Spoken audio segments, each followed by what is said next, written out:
Kamu pernah kepikiran pengen jadi YouTuber tapi bingung banget harus mulai dari mana?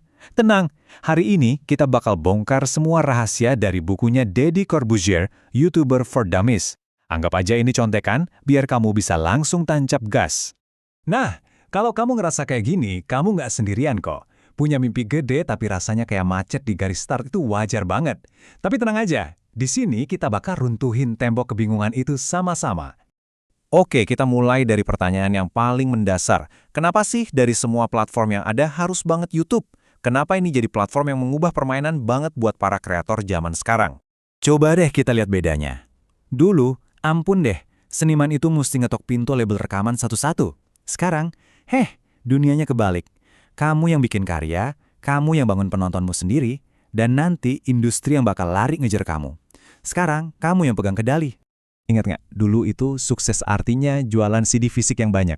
Sekarang, sukses itu artinya video yang kamu rekam di kamar, mungkin sambil pakai piyama, bisa ditonton jutaan orang. Gila kan? Inilah yang namanya demokratisasi kreativitas. Kamu nggak butuh pabrik, kamu cuma butuh ide. Nah, ini nih cara pandang yang harus diubah. YouTube itu bukan cuma media sosial buat hiburan aja. Bukan. Dia adalah mesin pencari nomor 2 paling besar di dunia. Cuma kalah dari Google. Artinya apa? Orang datang ke sana itu buat nyari sesuatu, nyari jawaban. Dan video kamu bisa jadi jawaban yang mereka cari. Sekarang kita ngomongin yang serius. Musuh terbesar kamu buat mulai itu bukan algoritma yang ribet, bukan juga saingan kamu yang udah gede. Bukan. Musuh terbesarnya ada di dalam kepala kamu sendiri. Yup, rasa takut. Menurut Om Deddy, ada 3 monster utama yang biasanya ngehantuin calon YouTuber. Coba jujur sama diri sendiri, nomor berapa yang paling kena di kamu? Yuk kita hadapi dan beresin mereka satu persatu. Ini dia alasan sejuta umat. Gimana mau bikin video bagus kalau kameraku cuma HP kentang? Pikiran kayak gini nih yang seringkali jadi rem paling pakem buat nunda-nunda terus. Dengerin baik-baik ya, handphone yang ada di tangan kamu sekarang, itu teknologinya udah lebih canggih dari kamera film profesional belasan tahun yang lalu. Serius, jadi stop cari-cari alasan. Senjata paling ampuh itu udah ada di saku kamu, tinggal pencet tombol rekam. Ketakutan kedua, soal penampilan. Aduh, ini juga sering banget bikin minder. Mukaku aneh di kamera, suaraku cempreng. Kita sering banget kebandingin diri kita sama YouTuber yang udah jadi, terus langsung merasa ciut. Ini dia rahasianya. Dan ini penting banget. Penonton di YouTube itu nggak nyari aktor atau aktris yang sempurna. Mereka itu nyari teman. Mereka nyari koneksi. Jadi keunikan kamu, cara ngomong kamu yang apa adanya, itu bukan kelemahan. Itu justru kekuatan kamu. Itu yang bikin kamu beda. Dan ini dia bos terakhirnya. Ketakutan paling dalam. Gimana kalau videoku nggak ada yang nonton? Gimana kalau malah dihujat? Rasa takut ditolak dan diabaikan, ini yang paling sering bikin orang mundur bahkan sebelum mulai melangkah. Satu hal yang harus kamu tanamkan di kepala, YouTuber sebesar MrBeast pun pernah punya 0 subscribers dan 0 views. Semua orang mulai dari bawah.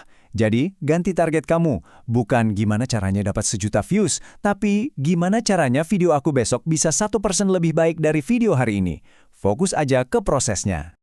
Oke, mental udah kita beresin, sekarang kita ngomongin yang teknis. Apa aja sih modal awal yang benar-benar kamu butuhin buat mulai? Ternyata gampang banget, cuma 3. 1.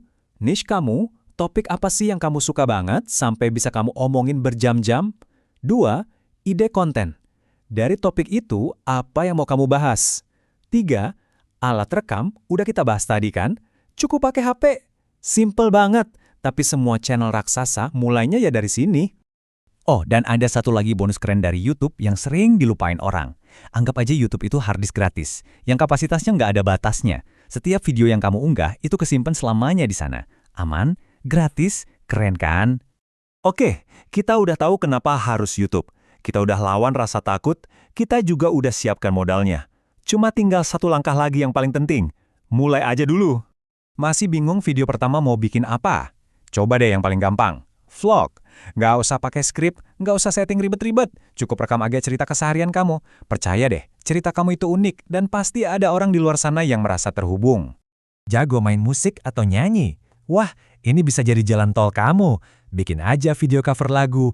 Ini cara pinter buat narik penonton yang emang udah suka sama lagu atau artis aslinya.